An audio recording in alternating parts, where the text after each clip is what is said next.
अथ 9वां अध्याय। भगवान विष्णु मधुकटक से 5000 वर्ष तक युद्ध किया, उसका यहाँ पे वर्णन।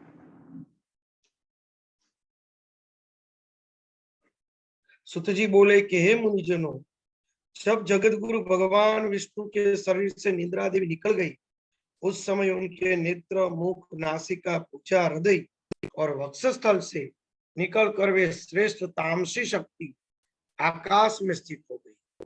तब भगवान विष्णु भी बार बार चंवाई लेते हुए उठ खड़े हुए।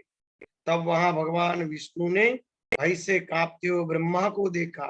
उन महातेजस्वी विष्णु ने मेघ के समान गंभीर वाणी से पूछा। उन्होंने बात की। विष्णु भगवान बोले, हे कमलोद्भव ब्रह्मा जी, आप तपस्या छोड़कर यहाँ कैसे आ गए? आप इतने चिंतित एवं भयभीत क्यों हो रहे हो? ब्रह्मा जी को प्रश्न पूछा। ब्रह्मा जी ने कहा, हे देव, आपके कानों के मैल से 2 महादानव पैदा हो गए, जो महाभयंकर एवं महाबाली है, जिनका नाम मधु और कैटभ है।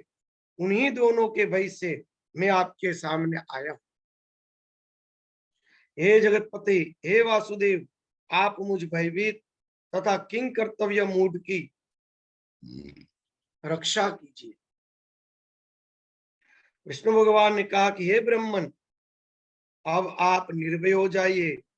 आपकी मृत्यु निकट है, उन लोगों की मृत्यु निकट है, इसलिए वे यहाँ युद्ध करने के लिए आएंगे और मैं उन दोनों दानव दैत्यों का वध करूंगा। सुत जी बोले, इस प्रकार भगवान विष्णु ब्रह्मा से कह ही रहे थे कि वे दोनों मत वाले महाबली दैत्य ब्रह्मा जी को ढूंढते हुए वहां पे आप पहुंचे। हे श्रेष्ठ मुनियों, वे दैत्य उस महासागर के जल में बिना किसी अवलंबन के निश्चिंत होकर खड़े थे। उन अहंकारी राक्षसों ने ब्रह्मा जी से कहा, तुम भागकर इनके पास क्यों आए? अब तुम युद्ध करो, इनके देखते देखते ही हम लोग तुमको मार डालें।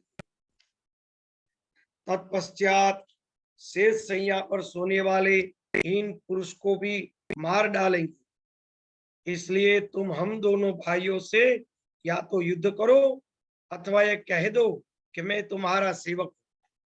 सुजी बोले, उन दैत्यों का वचन सुनकर भगवान विष्णु ने कहा, अरे दानवेंद्रो, तुम दोनों मेरे यथेष्ट युद्ध करो, मेरे साथ यथेष्ट युद्ध करो। मैं तुम दोनों दैत्यों का घमंड चूर चूर कर डालूंगा। हे महाभागो, तुम दोनों की लड़ने की इच्छा है और अपने को महायोद्धा समझ रहे हो तो आ जाओ।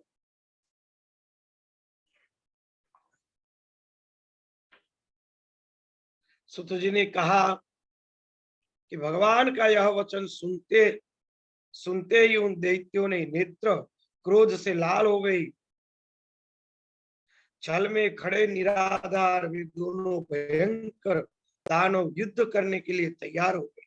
उनमें मधु दैत्य कुपित होकर विष्णु से युद्ध करने के लिए शीघ्र ही चल पड़ा और कैटभ वहीं खड़ा रहा। 2 मतवाले वीरों के समान मधु और विष्णु में बाहुबली युद्ध होने लगा। जब मधु थक गया तब कैटभ उनसे लड़ने लगा। इस प्रकार क्रमशः कुपित एवं मदांध दोनों दैत्य परम प्रतापी भगवान विष्णु के साथ बार बार से बाहुयुद्ध करने। उस समय वहां उस युद्ध के दृष्टा ब्रह्मा आकाश में स्थित आद्य शक्ति देवी थी। ब्रह्मा और आद्य शक्ति देवी दोनों स्थित थे।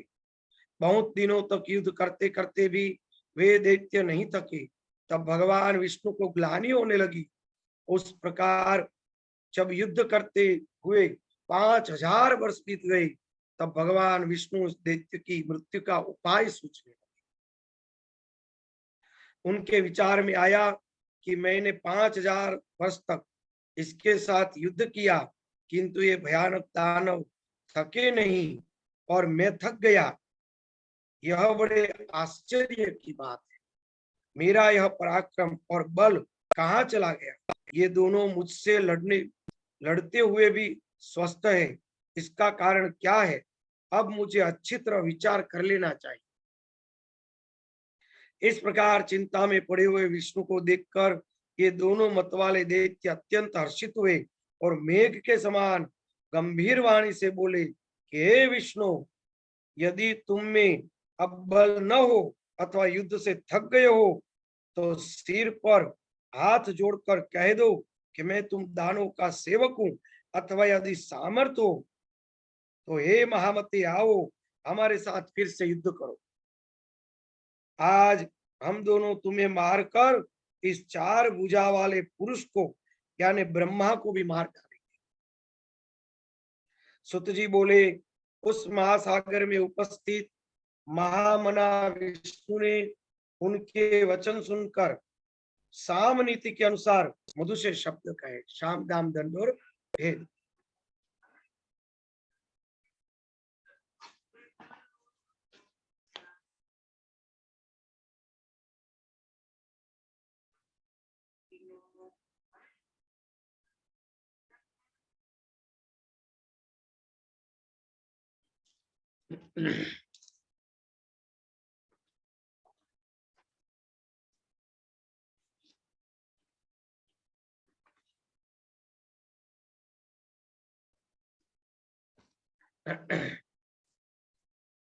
भगवान ने उससे साम नीति का उपयोग किया। भगवान बोले, यह सनातन धर्म है कि थके हुए, डरे हुए, शास्त्र शस्त्र को त्यागे हुए, गिरे हुए एवं बालक पर वीर लोग कभी प्रहार नहीं करते। मैं तो यहाँ 5000 वर्षों तक युद्ध किया, मैं अकेला और तुम दोनों भाई समान बल वाले वीर हो और दोनों बीच बीच में बारी बारी से विश्राम भी करते हो। अब मुझे भी थोड़ा विश्राम कर लेने दो, तत्पश्चात मैं पुनः लड़ूंगा, इसमें कोई संदेह नहीं। बलि एवं मनबुद्ध, तुम दोनों भी कुछ विश्राम कर लो। अब मैं विश्राम करके न्याय धर्मानुसार युद्ध करूंगा। सुत जी बोले, भगवान विष्णु की बात सुनकर दोनों दानव भी युद्ध करने की इच्छा से कुछ देर दूर जाकर विश्राम करने लगे। उन्हें बहुत दूर बैठे देखकर चतुर्भुज भगवान विष्णु उनके मरने का उपाय सोच रहे। ध्यान की अवस्था में होकर विचार करने पर उन्हें ज्ञात हो गया कि इन दोनों को देवी के द्वारा इच्छा मृत्यु का वरदान प्राप्त है, इस कारण से नहीं थक रहे। वे सोचने लगे कि मैंने व्यर्थ ही युद्ध किया, मेरा सब परिश्रम व्यर्थ था। इस बात को जानकर भी अब मैं कैसे युद्ध करूं? यदि युद्ध न भी करूं तो भी ये दैत्य यहाँ से हटेंगे कैसे? यदि इसका विनाश न होगा तो वर प्राप्त दोनों दुर्घर्ष दैत्य सबको दुख देते रहेंगे। देवी ने जो वरदान उन्हें दिया है वह भी अत्यंत कठिन है। अत्यंत दुखी, रोगी और दीनहीन प्राणी भी स्वेच्छया कभी भी मरना नहीं चाहती। तब भला ये दोनों मदोन्मत्त दैत्य क्यों मरना चाहे?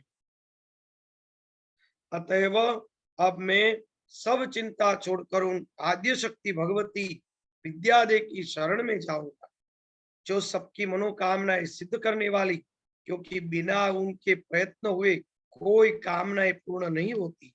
ऐसा मन में विचार करते भगवान विष्णु ने आकाश में स्थित परम सुंदर रूप वाली योग निद्रा भगवती शिवा को देखा। उन्हें देखते ही योगेश्वर अनंत भगवान विष्णु उन दोनों दैत्यों की विनाश के लिए हाथ जोड़कर वरदायिनी भगवती भुवनेश्वरी की स्तुति करते।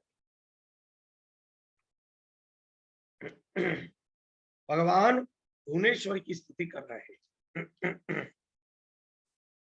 हे देवी महामाये, हे सृष्टि संहारिणी, आदि अनंत रहित चंडी, हे मुक्ति और भुक्ति दायिनी शिवे, आपको मैं नमस्कार कर रहा हूं। हे देवी, मैं आपके सगुण तथा निर्गुण रूप को नहीं जानता, फिर आपके जो असंख्य अद्भुत चरित्र है उन्हें कैसे जान पाऊंगा? मैंने आपके अनंत दुर्गश प्रभाव को आज जाना है, जबकि मैं आपके द्वारा प्रेरित योग निद्रा में विलीन होकर अचेत हो गया। ब्रह्मा जी ने मुझे बड़े प्रयत्न से बार बार जगाया था, किंतु अपनी छहों इंद्रियों के संकुचित होने के कारण जाग नहीं सका। हे अंबिके, उस समय में आपके प्रभाव से अचेत हो गया था। जब आपने अपना यह प्रभाव हटा लिया, तभी मैं जागा और मैंने उन दानवों के साथ अनेक प्रकार से युद्ध किया। उस युद्ध में मैं तो थक गया, किंतु वे नहीं थके, क्योंकि उन्हें आपका वरदान प्राप्त है। जब मैं उन्मत्त दानव ब्रह्मा को मारने दौड़े थे, तब मैंने भी पुनः द्वंद्व युद्ध के लिए उनका साथ आह्वान किया था। हे मान प्रदायिनी, उस समय मैंने उनके साथ महासागर के अंदर घोर युद्ध किया। बाद में मुझे ज्ञात हुआ कि आपने उन्हें इच्छा मृत्यु का अद्भुत वरदान दे दिया है।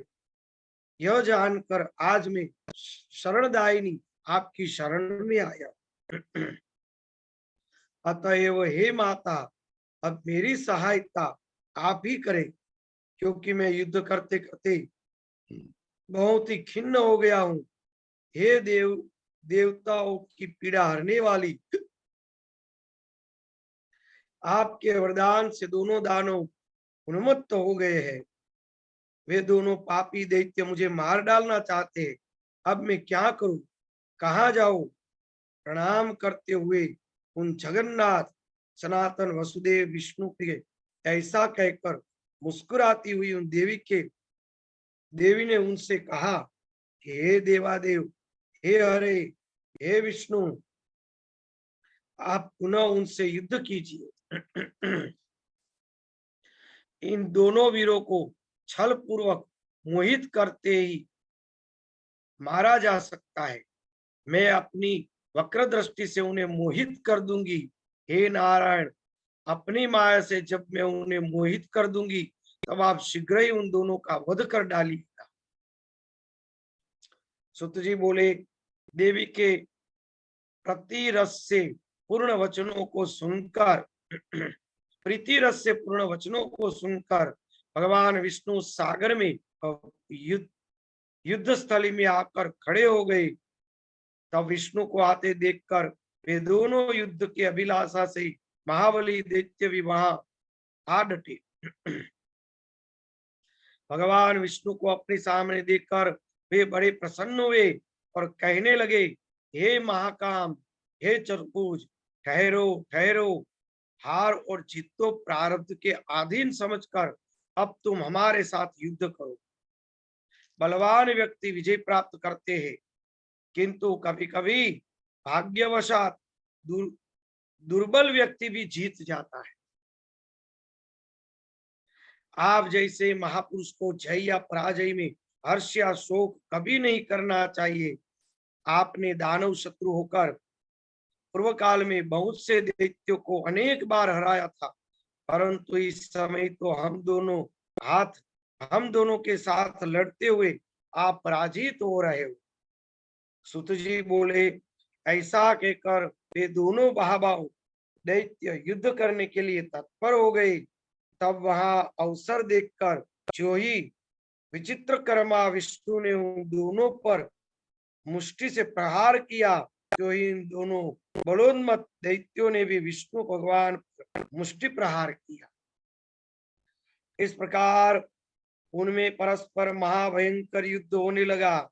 उन दोनों महाबलशाली दानवों को युद्धरत देखकर नारायण श्री हरि ने दीन दृष्टि से भगवती की ओर देखा।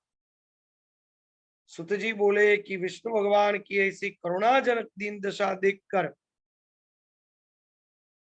अरुण लोचन भगवती उन दोनों दैत्यों की ओर देखकर हंसने लगी और उन्होंने दूर से ही काम बाण के समान मंद मुस्कान युक्त तथा प्रेम भाव से भरे अपने कटाक्षों से उन पर प्रहार किया।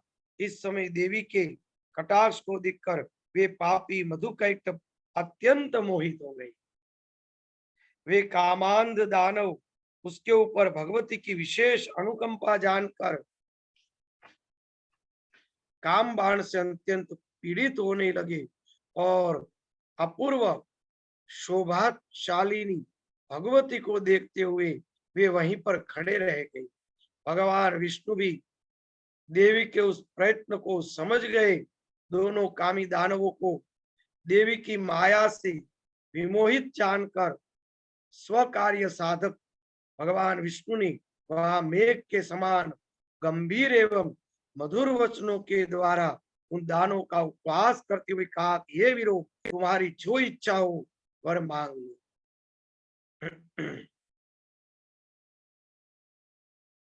तुम दोनों के युद्ध से मैं अत्यंत हर्षित हूँ, अतः मैं तुम्हें मनोभीष मनोभीलाषित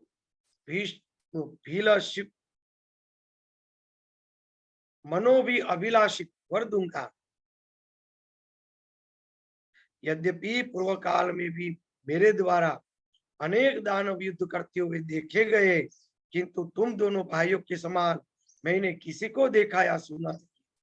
तुम दोनों ने अतुलित बल को देखकर मैं बहुत संतुष्ट हूँ।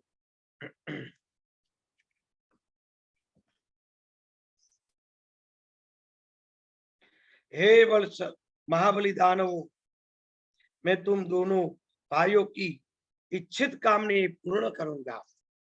सुत जी बोले, विष्णु भगवान का वचन सुनकर कमल के समान नेत्रों वाले काम पीड़ित वे दोनों दैत्य जगतदायिनी भगवती महामाया को देखते हुए विष्णु के अभिमान पूर्वक बोले, हे विष्णु, हम लोग याचक नहीं है, अतः आप हम लोगों को देना क्यों चाहते हैं? हे देवेश, यदि आप लेना चाहते हैं तो आप लोग मांगिए, हम दे सकते हैं, क्योंकि हम लोग भिक्षुक नहीं है, दाता है। हे ऋषिकेश, आप अपना मनोअभिलिषित वरदान मांगिए। हे वसुदेव, आपकी अद्भुत युद्ध से हम लोग आप पर अत्यंत प्रसन्न हुए हैं। उन दानवों का वचन सुनकर भगवान विष्णु ने उत्तर दिया, यदि तुम दोनों मेरे ऊपर प्रसन्न हो तो यदि वर दो कि तुम दोनों भाई अब मेरे ही हाथों से मारे जाओ। वाह! सुत जी बोले, विष्णु का वचन सुनकर दोनों भाई चकित हो गए और अपने को उनके द्वारा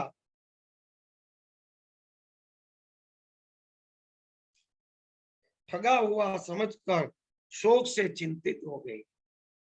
कुछ देर के बाद मन में विचार कर संपूर्ण भूमि को स्थल रहित तथा वहां सर्वत्र जल ही जल देखकर उन्होंने भगवान विष्णु को कहा कि हे जनार्दन विष्णु, आपने हम लोगों को पहले जो वरदान देने को कहा था, यदि आप सत्यवादी है तो पहले हम वांछित वर को प्रदान कीजिए, हमें पहले वांछित वर दीजिए। हे मधुसूदन, आप हमें किसी निर्जन प्रदेश की सुविस्तृत भूमि पर मारिए, तभी हम आपसे मारे जा सकते, अन्यथा नहीं। अतः हे माधव, अब आप सत्यवादी बनिए। तब भगवान विष्णु ने अपने सुदर्शन चक्र का स्मरण करते हुए दानवों से हंसते हुए कहा कि हे महाभागो, निर्जल तथा विस्तृत भूमि पर ही मैं आज तुम दोनों को मारूंगा। ऐसा कहकर देवताओं के आराध्य भगवान विष्णु ने अपनी दोनों जंघाओं को विस्तृत करके जल के ऊपर ही स्थल दिखाया और उनसे कहा कि हे दैत्यो, देखो यहाँ जल नहीं है, पृथ्वी है, अतः यहीं पर तुम दोनों अपना सिर रखो। ऐसा कहने ही हम और तुम दोनों सत्यवादी सिद्ध होगे। उस समय विष्णु का तथ्यपूर्ण वचन सुनकर तथा अपने मन में विचार करके उन दोनों दैत्यों ने अपना शरीर बढ़ाकर हजारों योजन लंबा और चौड़ा बना दिया। तब भगवान विष्णु ने भी अपने दोनों जंघाओं को बढ़ाकर उससे भी द्विगुना कर दिया। यह देखकर वे दोनों दैत्य बड़े विस्मित हो गए, परंतु अपनी बात सत्य प्रमाणित करने के लिए उन्होंने अपने अपने मस्तक उस अत्यंत अद्भुत जंघाओं पर रख दिए। उसी समय महाप्रतापी भगवान विष्णु ने अपने सुदर्शन चक्र से जंघा के ऊपर स्थित उनके विशाल सिरों को वेग पूर्वक धड़ से अलग कर दिया। जब दोनों दैत्य मधु और कैटभ मर गए, तब उन्हीं की मेद यानी चर्बी से संपूर्ण सागर पट गया। हे मुनीश्वर, तभी से पृथ्वी का नाम मेदनी पड़ गया है और इसीलिए मृतिका भी अभक्ष्य मानी जाती है, क्योंकि वो मधु और कैटभ की मृतिका है। मधु और कैटभ का मेद है।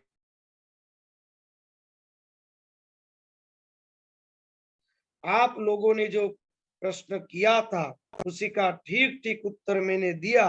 बुद्धिमान मनुष्य को चाहिए कि वे महामाया महाविद्या की सर्वदा उपासना करते रहे, क्योंकि वे शक्ति पराशक्ति है, समस्त दानवों द्वारा आराध्य है और उनसे बढ़कर कोई दूसरा देवता तीनों लोकों में नहीं है।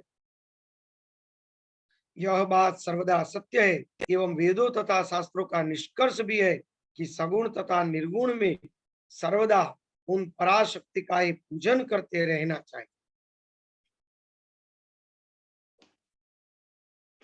अब इन पूरी कथा का तत्व ज्ञान लेंगे।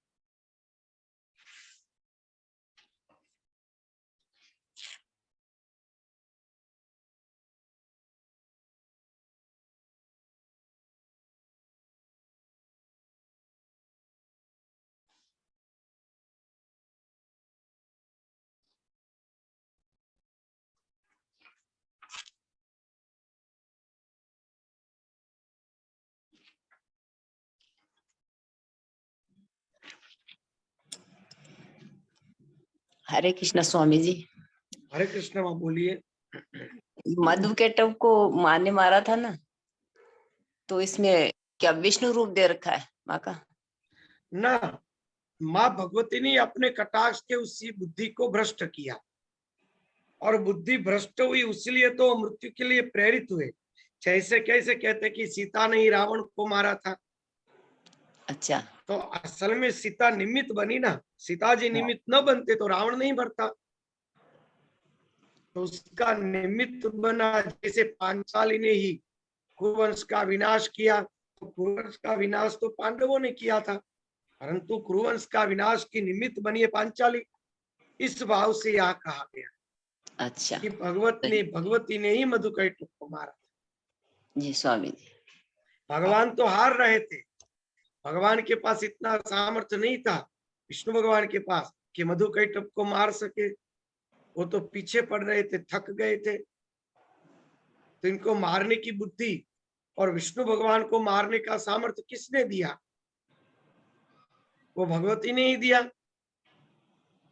उन्होंने इसका मार्ग दिया, शक्ति दी, सब कुछ उन्होंने ही दिया। तो मारने वाली तो अंत में वही हुई ना, इस भाव से कहा गया है। दूसरा कोई प्रश्न है तो पूछ सकते हैं।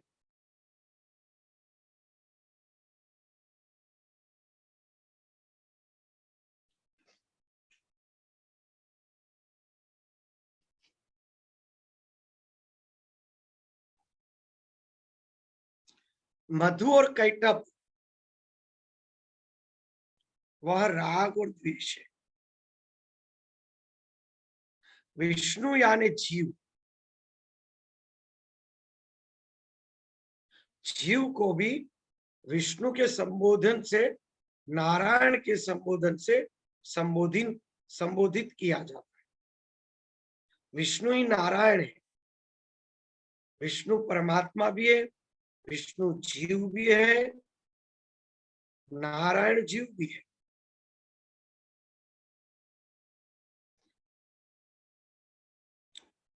भगवान निद्रा में थे, उस समय उसके कान से मधु और कैटभ उत्पन्न हुए। कान यानी दिशा है, कान यानी श्रवण, कान यानी शब्द, कान यानी सृष्टि। व्यक्ति के श्रवण से राग द्वेष उत्पन्न होते हैं। श्रवण बहुत बड़ा काम करता है। मधु और कैटभ वह राग और द्वेष है जो इन सृष्टि में उत्पन्न होने वाले हैं। इन सृष्टि के अनादि है। सृष्टि में सबसे पहले मधु कैटभ उत्पन्न हुए जो ब्रह्मा और विष्णु को मारने का सामर्थ्य रखते हैं।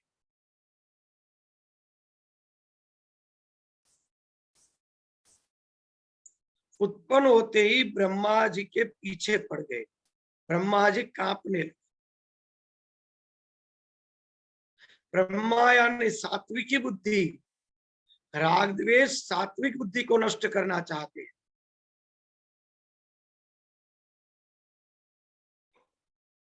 सात्विक बुद्धि में भी इतना बल नहीं कि वो राग द्वेष को समूल नष्ट कर सके। विष्णु का एक अर्थ होता है कर्म, रजोगुण, सत्कर्म। भगवान नारायण सत्कर्म का स्वरूप है। भगवान को यज्ञ शब्द से संबोधा जाता है। विष्णु भगवान यज्ञ नारायण है। सत्कर्म भी राग द्वेष को नष्ट करने में समर्थ है।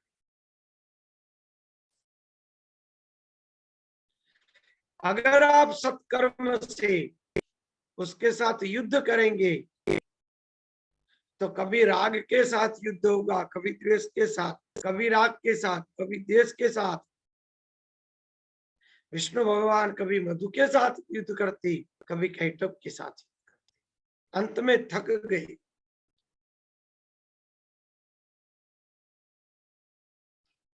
अंत में सत्कर्म भी थक जाता है।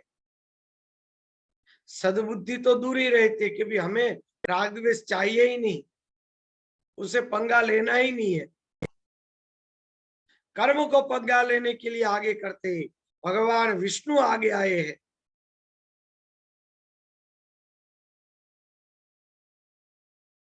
तो भगवान विष्णु भी थकते हैं।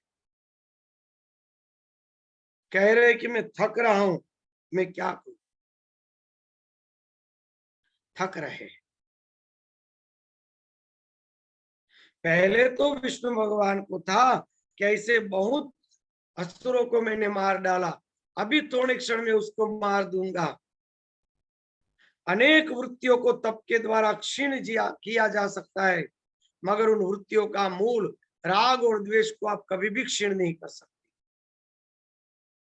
राग भी आसुरी है, द्वेष भी आसुरी है।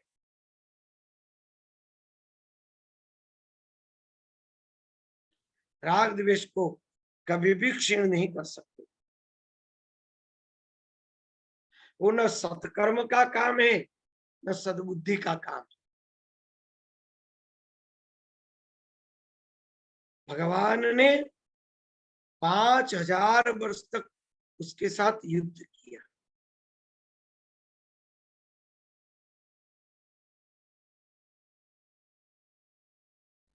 ये 5000 वर्ष जो है ना,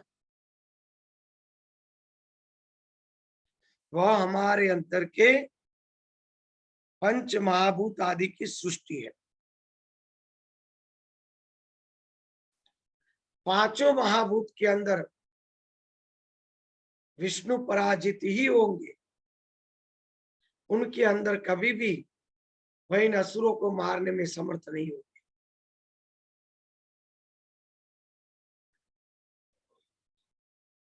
भगवान विष्णु जल में है, जल में युद्ध हो रहा है। छल यानी आसक्ति।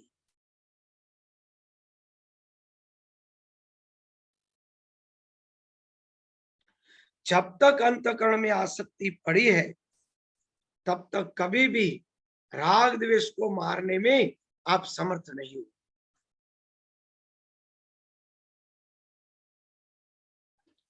जब तक अंतकरण में आसक्ति है, विषय है, वो जल है।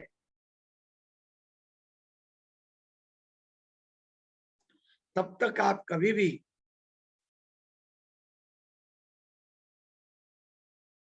राग द्वेष को नहीं मार सकते।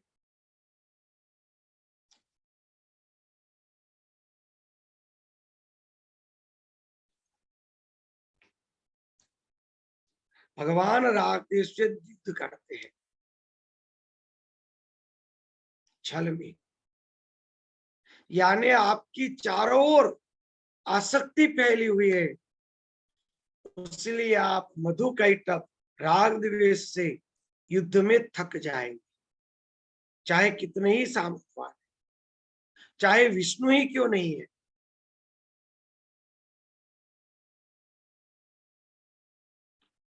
तब भगवान ने क्या किया?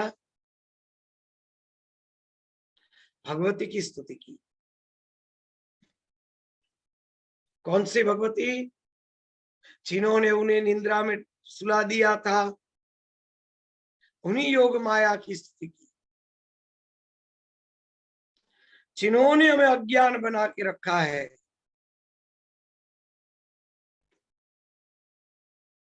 उनकी शरण में जाओ, उनकी स्तुति करो।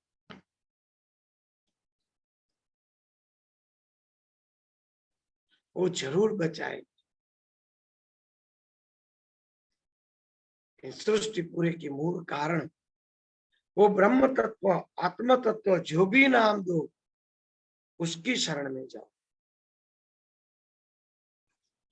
ये मधु कैटभ ने भगवती के सामने देखा, भगवती से आसक्त हुए, बाद में उसका मृत्यु का कारण प्रकट हुआ। बहुत सूक्ष्म सोचने जैसी बात है, उसके ऊपर चिंतन चले।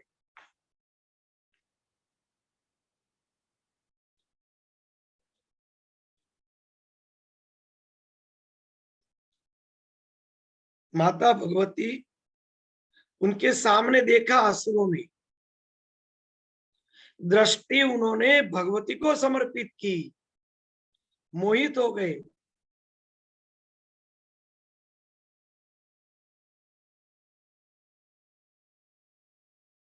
आपकी दृष्टि उपासना में स्थिर हो जाएगी, आपके राग और द्वेष भगवती को समर्पित हो जाएंगे, उपासना को समर्पित हो जाएंगे। अपने आप आपके राग द्वेष के मृत्यु का कारण आपको पता चल जाएगा, तब तक आप उसको माप नहीं सकते हो। आपके राग द्वेष को मारना है तो वह कितने सामर्थ्यवान है वो देखना पड़ेगा। और भगवती की कृपा से आपको प्रेरणा होगी कि आपके राग द्वेष कितने जड़ है, उसकी जड़ें कितनी नीचे है। किसी भी चीज, किसी भी व्यक्ति, किसी भी प्रसंग आते समय पता चलता है कि व्यक्ति कितना निरासक्त है।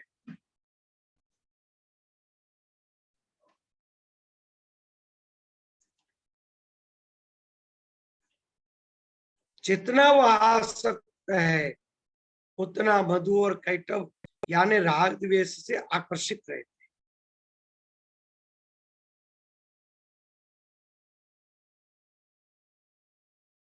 ये राग और द्वेष, ये दोनों ही छल के अंदर उत्पन्न हुए समर्थ है।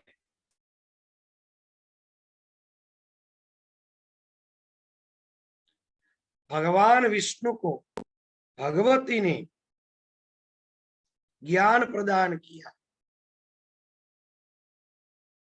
ये पराशक्ति ही हमारे अंतःकरण में ज्ञान प्रकट कर सकती है कि हमारे राग द्वेष हमारे अंदर कैसे मरे। और कोई नहीं आपको बताएगा, आपकी उपासना ही आपको बता सकती है। किसी को पूछने से जवाब नहीं मिलेगा। आपकी उपासना आपको बताएगी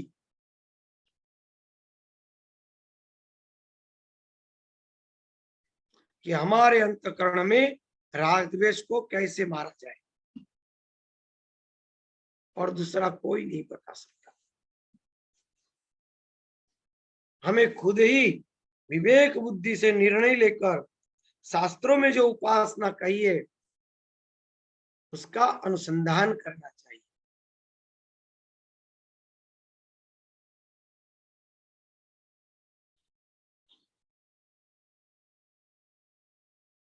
चलो आगे का कर लेंगे, कल याद करवाइएगा। मधु कैटभ का तत्व चिंतन चल रहा है और हम लोग मंत्र आए हैं, लिख लीजिएगा। 10वें अध्याय तक आए, 9वां अध्याय पूरा हो गया। 10वें अध्याय में व्यास जी भगवान की तपस्या शुरू होगी। तब तक ये मधु कैटभ वाला प्रसंग का तत्व ज्ञान 1-2 दिन में पूरा कर लेंगे, विस्तार से चलाएंगे। जी सर। किसी को कोई प्रश्न है तो पूछ सकते हैं।